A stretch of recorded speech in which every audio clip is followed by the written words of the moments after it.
How's it going, guys? ZookeeperChris here. Welcome back for another Planet Zoo tutorial. Today we are covering the monorail. I'm going to try and keep this video as short as possible, and I'll include timestamps in the description down below. I will say up front that rides are currently pretty buggy, and it can be difficult to get guests on the ride, but we will cover some troubleshooting tips at the end of the video. Either way, I still think rides look great in the zoo and add aesthetic, and hopefully the developers will be addressing these issues in a future patch, maybe even by the time you watch this video. With all that out of the way, let's get into it.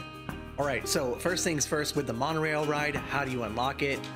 Well, you already have it. So go down here to facilities, go down here to transport rides, and boom, monorail is the first ride that you get. So no matter what mode you're in, you should already have it. All right, first things first, I'm going to show you the most basic monorail setup possible. So once you get your monorail out, you can go ahead and set it just like you can any other item in Planet Zoo. You can rotate it, you can raise the station up, or you can bring it down. The arrow shows you the direction that the monorail track is going to be going. Down here you can also see you can change the angle snap, and you can also set what side of the monorail station that the entrance and exit is going to be on. For this one, I'm just going to put them both on the same side. Then just go ahead and left click to place your station, and from there you can go ahead and start placing your track. If you want to make the station longer, just go back here, the station, select which side of the station you want the entry and exit to be on, and then you can add more pieces if you want. You don't need more than one, but usually I like to do more than one because I like to have more than one monorail inside my station's building at one time. So for this one, I'll just go ahead and put 2 down, and then we'll go back down here to utilities, to standard track, and we'll start setting our track. So first things first, with the track, you have these 4 options right here. This one here changes the direction. This one here changes the incline or decline. This one here changes the length. And this one here changes the angle of the monorail track itself. So if you're doing a left turn and you want it to bank, you can just change that degree. And I'll show you that right here. See the track rotating. Usually I don't mess with this too much, but when setting your track down, you also have these menu items down here. You have angle snap, just like you do for pathing. Works the same way. You have auto tunnel, which also works the same way as pathing. Let me show you that right here. So down here we have auto tunnel, 13 feet. You can increase to 23 feet. This here is the size of the tunnel that gets auto created. So 13 feet, you can see it's a really small hole through the mountain. Then you can see with 23 feet, it's a huge hole through the mountain. You can also use auto tunnel to go underneath the ground as well, and then bring it back up out of the ground. The next option for the track that you have is height markers. You can either have those off, terrain relative, or sea level. I think that's pretty self-explanatory. Terrain relative is how far off the terrain underneath it is, and then sea level is based off of the game's sea level. So you can see here for terrain relative, this is 0 feet, and then down here the terrain that the track is above is technically 32 feet because the water is 32 feet deep. So after height markers, down here you have track supports. Right now they're turned on, so you can see the track supports get automatically laid. If you don't want those, you can go ahead and unclick that and you'll see there's no more track supports. This is pretty handy if you're super creative and you want to make your own track supports, you can do that. But if you're a little less creative like me, I usually just leave the track supports on, just so it looks a little more realistic than something like this just floating in the air. The next one down here is camera. Usually I just set this to free mode. These other ones I'll let you go ahead and click as you're doing your game and see what they're like. But some of them can get pretty annoying, so I normally just do free mode. And then we'll get into the color customization a little bit later. So you can select multiple sections of the track in the same way that you can select multiple habitat barriers. When you do that, you'll see an option down here that says smooth. And you can smooth all, or you can smooth the banking, which I believe is just the turns. This works very similar to smoothing out terrain, so sometimes you do need to click it a couple times, which is what I usually do. And you'll see here when I click on smooth all a couple times, you'll notice the track smooth out a bit.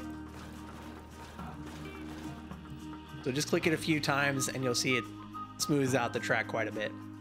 Another thing that is pretty helpful with rides in particular is a setting to change. So go in here into settings, go to game, and if you disable track collision, it can really help make setting your tracks a lot easier. So for example, if I have a tree really close to my track, I can still run the ride successfully next to it and get as close as I want. If you don't have this setting turned on, it will not let you place the track close to scenery items. And right now it will let me run the monorail straight through this tree, But honestly, if this were my real zoo, I would move the tree over and make it look a little more realistic so it's not going straight through the tree. But changing that setting really does make laying the track pieces down a lot easier. So back to setting up our basic track, go ahead and click on the ride, click edit track. I'm gonna go ahead and turn auto tunnel off, otherwise it's gonna start tunneling underneath the track. And again, you just wanna make a full circuit. You can add multiple stations to these if you want. All you do in the middle of your building, just go ahead and down here to station, pick your entry and exit points, place the station, and then go back to utilities, standard track, and continue on. And then loop it back around to the first station. Once you get close, you will see this little jigsaw piece and that will connect it. If for some reason the jigsaw piece is grayed out and the track is red, you just need to maneuver the track a little bit and position it to where it gets to this point a little more naturally. Let's go ahead and click the jigsaw piece here, and there you have your most basic monorail ride. If you already have your monorail ride set up and you want to add a station, you just click on the ride, go to edit track, select a section of the track over here, for example, delete it, and then go down here to station and add your station the same way. Place it down, go back to utilities, standard track, and connect it to your existing track piece. You should eventually get the puzzle piece to connect it. There we go. All right, so that is our most basic monorail ride. Let's go ahead and get it to where it's actually functional.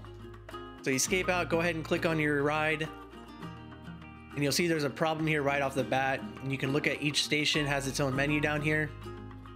So you can rename these stations once you click on the station. First off, to figure out which one you're looking at, you can click this little pinpoint button and it'll bring you straight to it, which is this one. And then up here you can rename your station and hit enter and it'll save. Same deal with the other station. Click, brings you over so you know which one you're looking at. And I would recommend renaming your stations just so you know which ones that need work.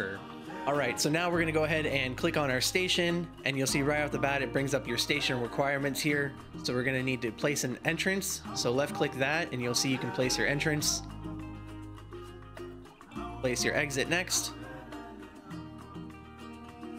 And then connect your entrance to a path. So we'll go ahead and build the entrance.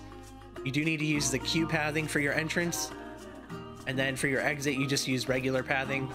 And I'll just connect those like that for now. Obviously in a real zoo, it would look a lot different. Wouldn't just be like that. So we'll go ahead and do the same over here to this other station. And there's one more thing that the rides need, and that's power. Now you can see it's not red anymore. It's ready to go. If it doesn't just let you run the ride right off the bat here, you may have to do a test run. So you can do a test run by clicking here. And then you'll notice down here in your ride statistics, it'll update once the ride goes through a full cycle. When you click on the ride, these options up here are for the ride itself. So you can either close the ride down, and you'll see when you do this, it changes the colors of the ride entrance. You can go to close, testing, or open.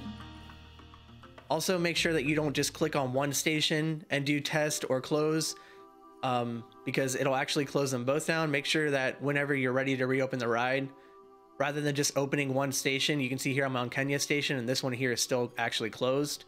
So I'll have to go back, click on the ride itself, and then reopen the other station.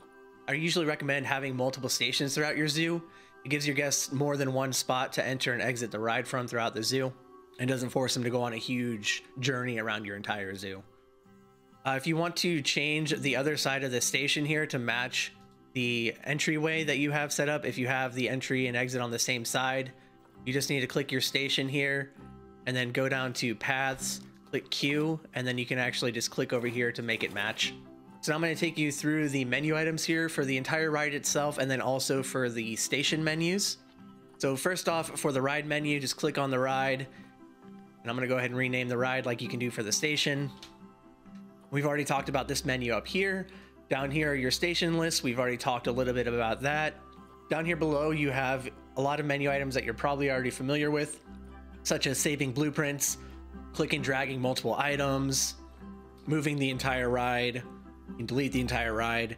And some of these options, you do have to close the ride down before you do them, such as editing the track and moving the track at all.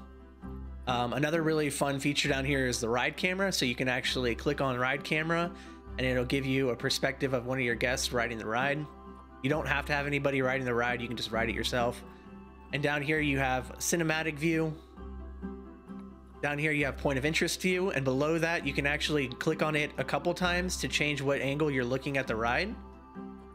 And then finally you have seat, where then you can click on this menu over here and you can change what seat of the ride you're sitting on, or if you have multiple trains on the track, you can select what train you're sitting in. So continuing down the list, you have your ride overview, you have your ride statistics from your testing that you've done, you have your finances, your ride customization. So with the ride customization, you can actually customize the entire track, and you can also customize the ride itself. Oh, dude, why you gotta brake like that? So for ride customization, you have a bunch of different options that you can do to customize the ride. I'm actually going to close down the ride and put an elevated section in here just so you can see the full customization. All right, there we go. So now for customization, I'm just going to make these a bunch of different colors so you can see exactly what you can change on the ride. It's going to be crazy colors like you're looking at a ride in Sesame Street. So the track colors here, as you can see, you can customize the track itself. You can customize the color of the supports. You can also customize the colors of the little track pieces down here. For the car color customization, the only thing that you really can't customize here is the color of these ugly, I don't know if these are supposed to be solar panels or what, but for some reason you can't change those or just get rid of them. They're ugly.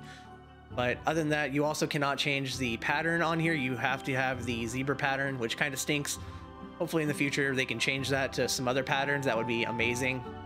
But yeah, you can change the color of the pattern here. You can change the color down here. You can change the seats. So there's a lot of customization that you can do with the ride.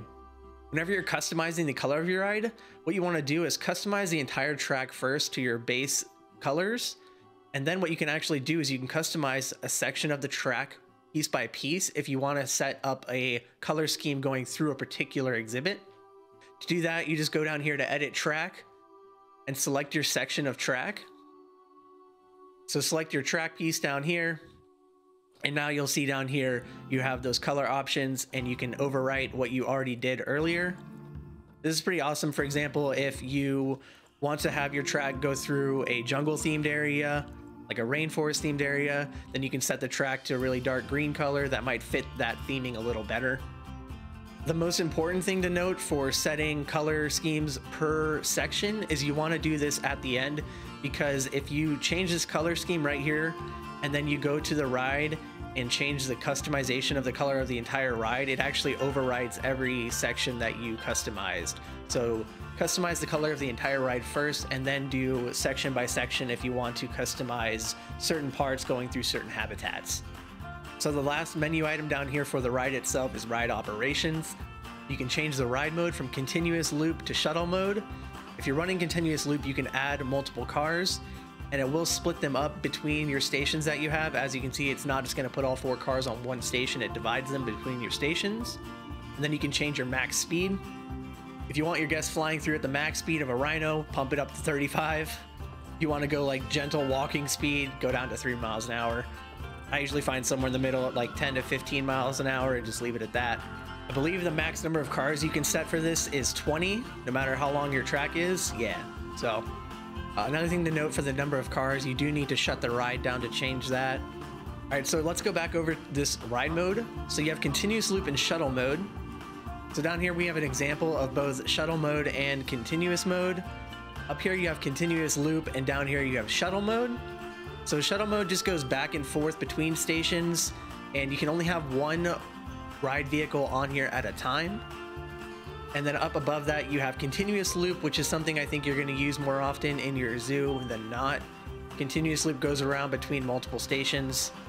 This goes in one direction, and you can have multiple trains on it at one time. With shuttle mode, you can only have one vehicle on the track at one time. Shuttle mode is a little bit more niche. That's why I say for the most part, you're probably going to be running continuous loop up here. With shuttle mode, it just goes back and forth. You can only have one monorail on at a time, and your guests are going to be lining up and waiting for quite a long time as they wait for the monorail to come all the way back from its destination. So usually I recommend just running a continuous loop throughout your zoo. That pretty much covers all of the ride options. So now let's go ahead and get into the station options. So you click on the station and you'll see that you have a new menu. It's still very similar to the ride menu, but it's a little bit different.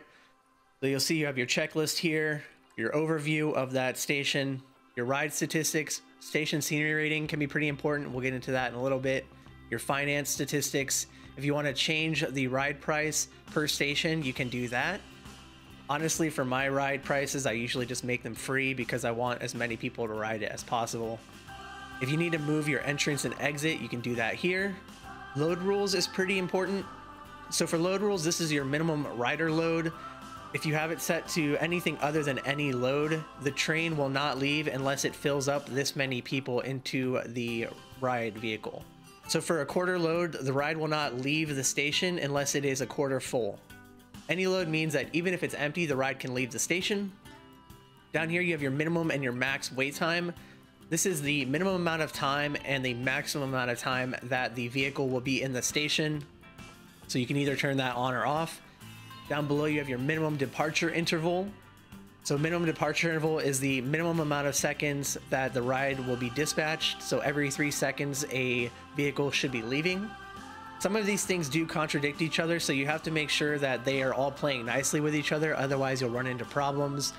So for example, if you have minimum rider load on, you want to make sure that you don't block station turn on, so that way the vehicle can leave the station even though it's not full. Unfortunately, right now there's no way to sync up all of your stations to have the same options, so you do have to go to each station of your ride and set them up. So what I want to do at this point is show you for my station and my zoo what my load rules are and I found success with. So this is my load rules that I run in my zoo. You want to pause the video here and take a look and just copy it, go for it. I usually don't have to run don't block station actually because guests stay in the queue, because guests are usually queuing up all the time for it. But if you find issues with it, you can obviously turn that setting on. So yeah, this is just what I use in my zoo personally, and if you want to copy that and see if that works for you, awesome. If you're having issues with getting guests in the ride, we're going to go through some troubleshooting options a little bit later in the video, so stay tuned for that. But again, as you can see with these load rules that I have set up here, the ride does run pretty smoothly and there's people getting on and off pretty consistently. Alright, so now that covers load rules, going on to ride maintenance.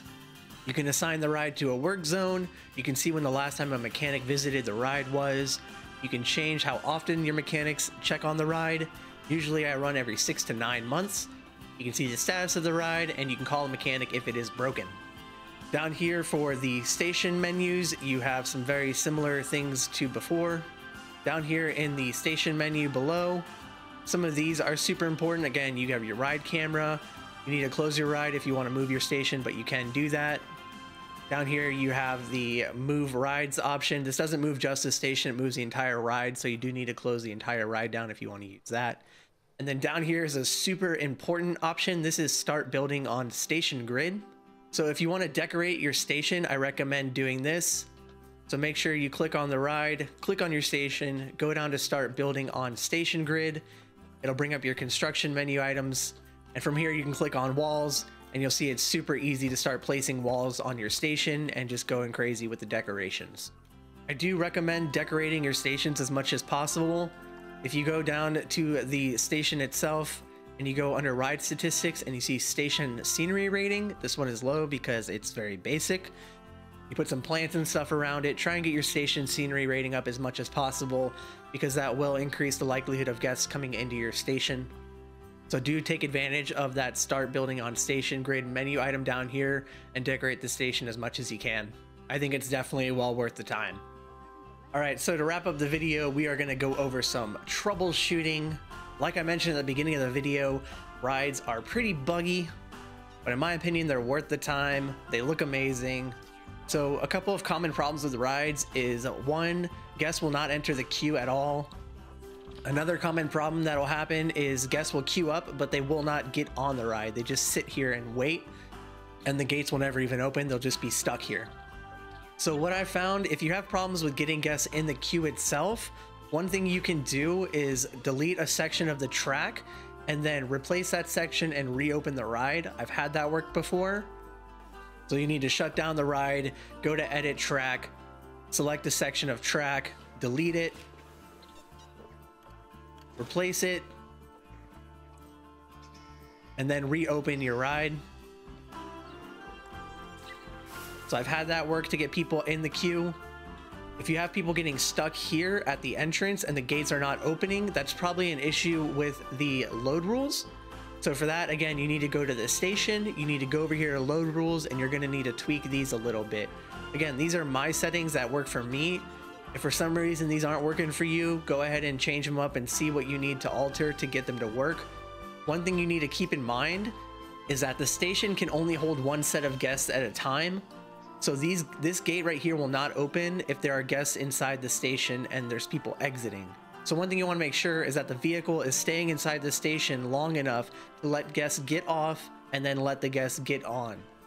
So you want to give them plenty of time to do that. And that's why I have my wait time between 10 and 20 seconds. I find that that works for me.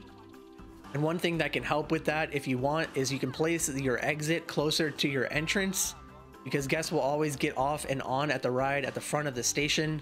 So you can try and put your entrance and exit closer to the front of the station so guests can get off and on quicker. Another thing you can try to fix both of these issues, guests getting stuck here and guests not queuing, is you can shut the ride down, exit Planet Zoo completely after saving, reopen the game, and then open the ride back up. That also can work sometimes as well. Again, it can get pretty annoying. Don't get frustrated. Hang in there. Try some of those options out. And if you have any more problems and none of those options work, leave a comment down below. Maybe we can figure something out together.